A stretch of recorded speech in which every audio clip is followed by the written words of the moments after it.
abakuru mu kibina cha FDC ya Katonga erizoba basibo mu rembo Mbarara barikuyaza fomu zo kurundaniraho emikono eyo kwanditse kibinitsya echa People's Front for Freedom PFF. Stanley Katembeya orukore kibina cha FDC ya Katonga muri Mbarara yajumire Honda netwiro mu kibina cha FDC. Izoberi twaronkinga ahabwa region yitu yankore twashuma tuzoma districts tuzo mu sub regions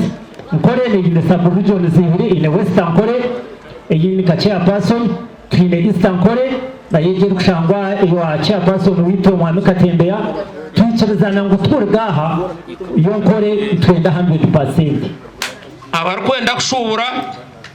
umuntu ndo kunumbaza kushubure mungwe ece kibina cyo kushubura mureke tworeganege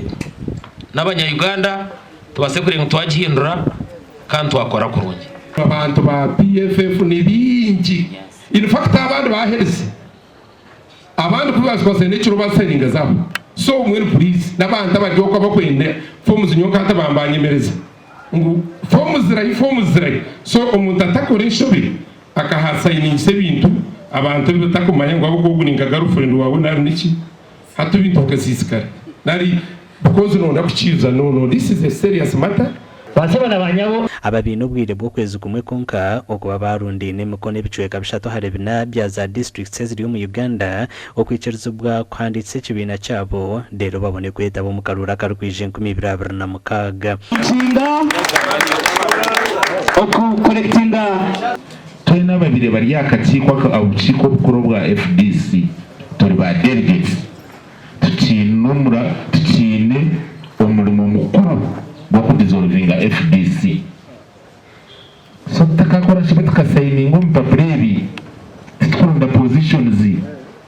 process of course batumire emikono 50 ku district kandi Mbarara state twagikize unkani twenda tubahereze nyingi bamanye ngo Mbarara state eruma bahagize bingi abari kwenda empinda hino.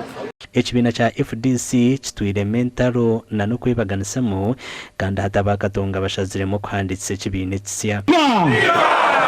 ahabwa TV West in area Seratugusa.